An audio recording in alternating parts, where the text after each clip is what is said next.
I never actually believed it would happen.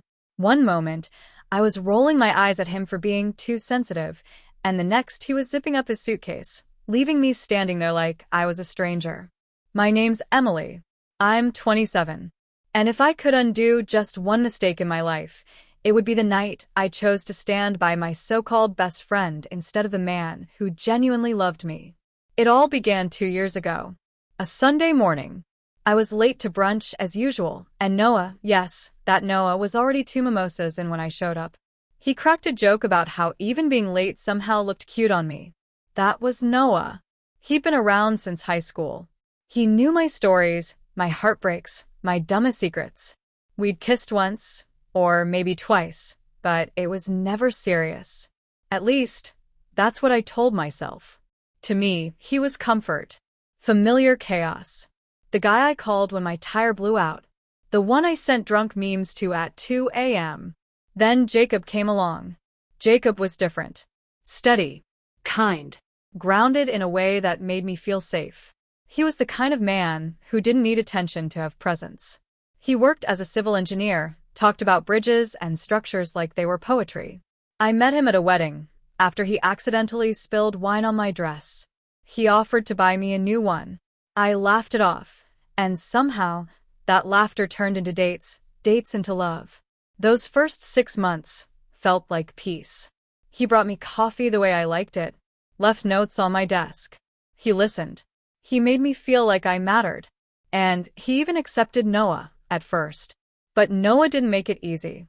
He teased Jacob behind his back, called him Mr. Spreadsheet, and loved to say, "Don't worry, I'll always be her number one." I'd laugh like it was harmless, like it didn't mean anything. But it did. Jacob tried to hide his discomfort, but I could feel it. He'd ask gentle questions like, "Have you ever had feelings for Noah?" And I'd roll my eyes and say, "Babe, don't be insecure. He's just my friend." Then came the late-night messages, texts from Noah at 1 a.m. saying, "Wish you were here." Inside jokes that should have stayed in the past. Jacob never accused me of anything, but I saw the tension in his jaw when Noah's name lit up my phone.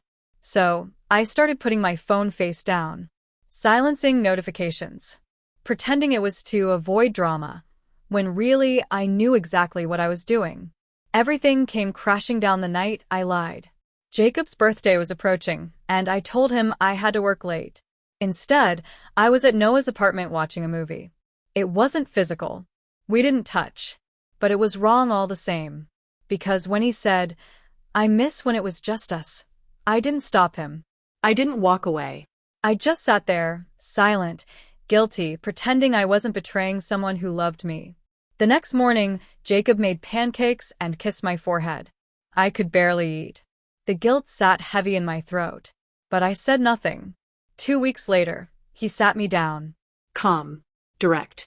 He looked at me with eyes that saw everything and said, "I love you, but I need you to block Noah. I'm not trying to control you. I just feel like I'm sharing my relationship with someone who's not in it." I laughed. Actually laughed. Told him he was being insecure. Overreacting. Dramatic. He didn't yell. He didn't argue. He just nodded, stood up, and went into our bedroom. A few minutes later, I heard the zipper of his suitcase. That sound, God, I still hear it sometimes. I followed him, panicking, begging him not to do this. "You're leaving me over a friend?" I said, still trying to win the argument instead of saving what mattered. He didn't respond. Just folded his shirts quietly one by one. I cried. I screamed. I tried everything. But he stayed calm. He finally said, "This isn't about Noah anymore. This is about how you made me feel like I was crazy for having boundaries. Like I was the problem. I'm not." And then he left. No slammed doors. No goodbye. Just silence. And the silence was unbearable.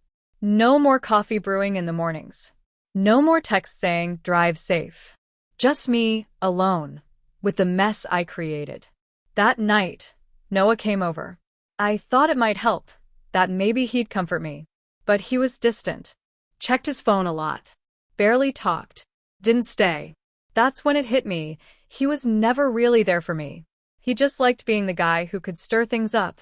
Once the thrill was gone, so was he. Months passed. Jacob never called, never replied to my messages. I sent him one long email, pages of apologies, confessions, everything I should have said sooner. No response. But I heard from a friend he'd moved to a new apartment, started hitting the gym, spending weekends with his sister's dog. He looked happy, peaceful. And me? I broke down for a while. Started therapy. Cut off Noah for good. Deleted every message, every photo. Learned how to sit with my guilt instead of running from it. It's been 9 months. I'm dating someone new now, slowly, cautiously. But I still think about Jacob sometimes. Not because I want him back, but because he showed me what love with self-respect looks like. I used to think blocking someone was childish. Now I see. It's a boundary. A form of peacekeeping. A way to protect what matters. Jacob wasn't being insecure. He was being wise. And when he packed that suitcase, he wasn't leaving out of anger. He was walking away from chaos, toward peace.